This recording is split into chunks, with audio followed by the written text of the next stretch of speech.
Hi, friend. Welcome to Holly's Highlights, a podcast designed to encourage, inspire, and equip you to intentionally live your life full of purpose. I'm your host, Holly Kirby, motivational speaker, leadership cultivator, marketing strategist, and personal cheerleader. Let's check out today's highlight. Hello, my friends. I hope you had a wonderful spring break. Hopefully you were able to get away or just find some rest and be renewed somehow. For me, I am getting a little sentimental about my daughter graduating in a year. So we decided to take a spring break vacation to San Francisco. And I've got to tell you, it was even better than I expected. We had so much fun perusing the farmer's market and pedal boating at Golden Gate Park, touring Alcatraz Island. I hadn't been there since I was a little girl. And it was beautiful. To say Alcatraz, a former prison, is beautiful, it might cause confusion, but the flowers, just the towers, everything about it just was gorgeous. Highly recommend going there. And then, of course, we watched sea lions and sea otters at the pier, and we rode in a rickshaw. The only way to get home from the pier is it was not a long distance, but a tiring distance after a long day. And of course, we devoured our chocolate shakes and candies at Ghirardelli Square, and we explored the Moir Woods and rode in a trolley. We just had such a great time. Now, as I got home and reflected on everything, I got to thinking about people who added to our vacation experience simply by being kind and helpful, even going out of their way to make sure we got to where we needed to go or enjoyed our moment doing whatever we were doing. So, for example, our welcome pickup driver, who I had arranged to pick us up at the airport and then take us to the hotel, he was so informative as we drove. He kept pointing out key areas of interest, and he would tell us about great sights to see or places to get good photos. So that night, as we found ourselves close to one of those places that he had recommended, I went ahead and called an Uber to come take us up there and then to take us on to the hotel. Now, this Uber driver not only got us up to this place, which it was called Twin Peaks, beautiful area there in San Francisco. It overlooked the whole San Francisco area, and you just kind of felt like you were on a cloud hovering above it. It was really neat.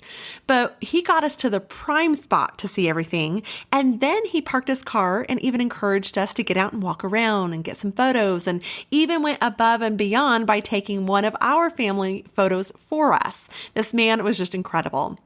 Well, then the next day, however, we were leaving Battery Spencer Park, so where we had the most majestic view of the Golden Gate Bridge.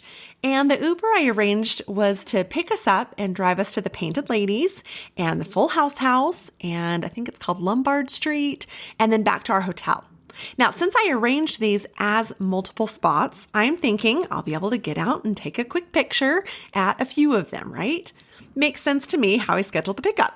Well, the guy picks us up, and I immediately confirm when I get in the car where we're going, and then I'd like to quickly get out and take a picture at each spot. Shouldn't take more than 30 seconds. And he not only tells me he can't do that, but then threatens to drop us off on the side of the street. What? Well, needless to say, he had a change of heart, and I did get my photos, but he did not get a good review. Now, a similar situation happened with our dining versus our hotel on a different day.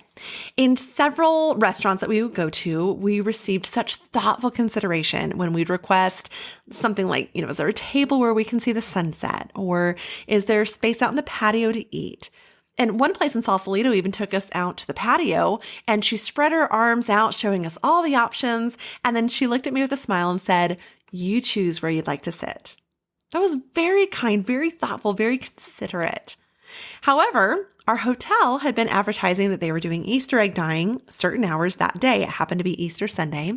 And when we got our breakfast that morning, I even confirmed with them that they were going to be doing the Easter egg dyeing during certain hours. And I wanted to just basically make sure that we would make it back in time, as one of my kids really wanted to dye Easter eggs.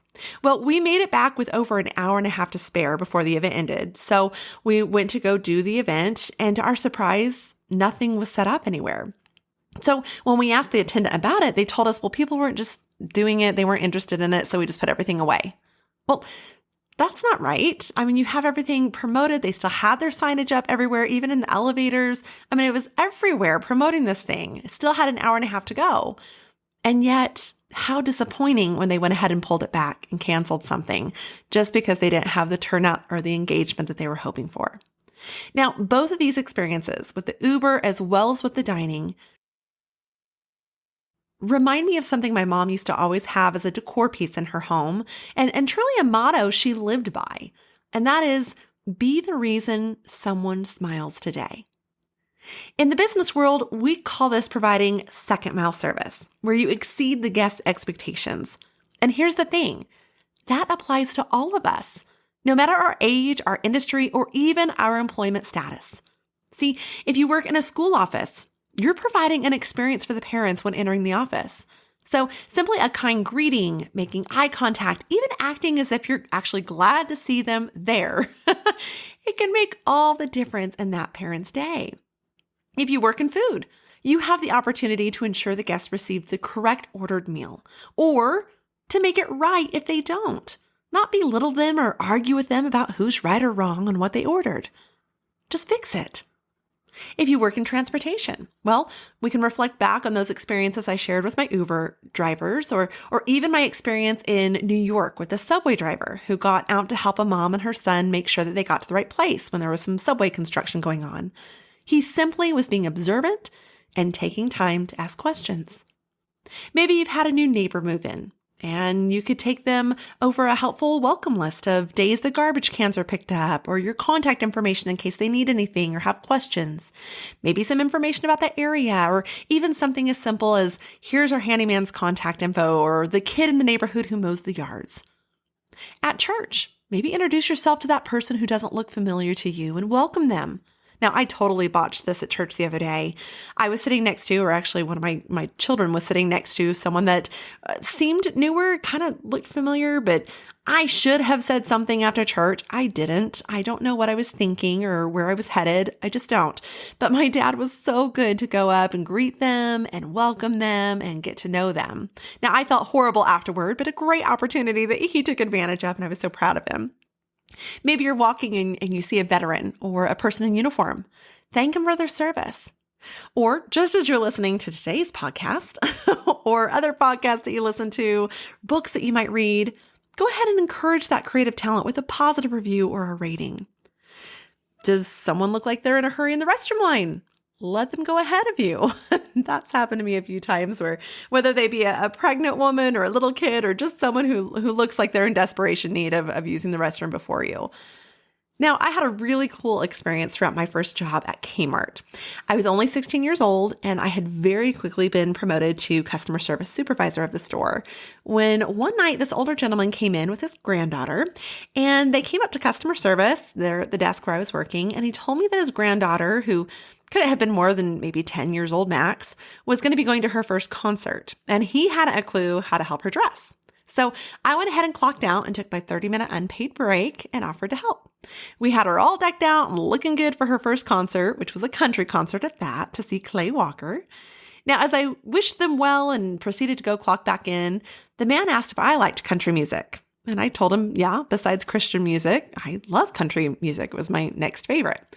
So he said he'd have 2 tickets waiting at will call for me. And then he proceeded to disclose that he was actually the owner of the radio station bringing Clay Walker to town.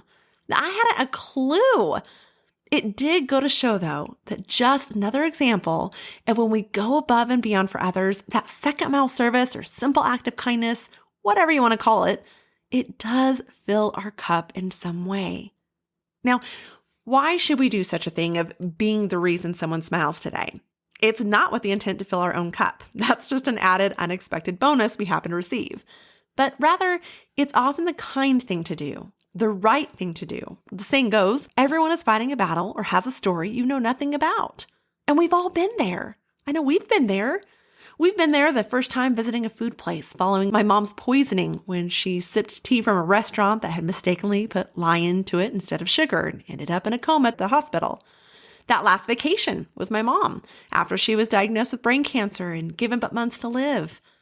That one time where we put everything that we had into getting a new fence or new windows or other household maintenance need. You've been there too. That day we had a death in the family and had to still go run errands. The world just doesn't stop, does it? that one opportunity to visit a destination or hear that person speak or attend that concert, or. We've all been there. And simply put, we never know what another person is going through or what they've went through to simply be in that moment where we find ourselves with them that day.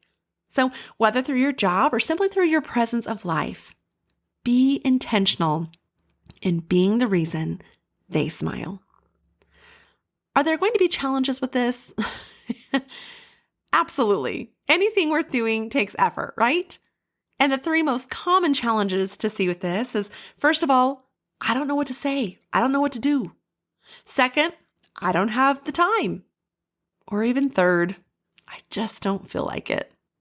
Well, for those who don't know what to do or say, there's a lady, Vanessa Van Edwards, a fabulous speaker and people science expert, and she shares 141 ways to make someone's day. You can actually check it out on her website at www.scienceofpeople.com, and it's called How to Make Someone's Day. Speaking to the time challenge, we may measure our opportunities, our day, even our life by time. But remember that we value such opportunities, days, and even life by the moments. What is important to us, we'll make time for. We all have 24 hours in a day, and we all get to choose how they're spent. And to those who just don't feel like it, that's a shame. But yet I've been there. And we can look at the golden rule of do unto others as you would have them do unto you. That pretty much applies here. I'm pretty sure that majority of us would want someone to help us where and how needed in our day, just as that Uber driver did for me and my kids by making our experience at Twin Peaks so special, or that hostess who sat us in Sausalito and let us choose our experience that day by choosing our own table. Author David York has a book out called The Gift of Lift, where he talks about stewardship and that we're actually entrusted to elevate others in such ways as exactly what we're talking about. Perhaps you may want to check that out and see such opportunities through a different lens of what we get to do instead of what we have to do mentality. Melissa Broderick, who wrote an article on the Harvard Health blog back on April 18th of 2019, puts it this way: lead with compassion, follow with kindness. Lead with compassion, follow with kindness. And of course, Matthew 5:41 in the Bible tells us, if anyone forces you to go 1 mile, go with them 2.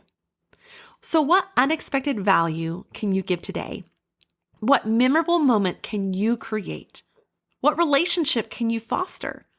What impact can you leave on the lives you encounter? And how will you choose to be the reason someone smiles today? Thank you for joining me on this journey of life. I hope that today's highlight has been encouraging, inspiring, and equipping so you can go out and live your life full of purpose. I'd be honored if you'd take a moment to leave a review, or better yet, subscribe. We can also stay in touch by joining my email list at hollykirby.com. That's HOLLYCURBY.com. Until next time, make it a great day for a great day.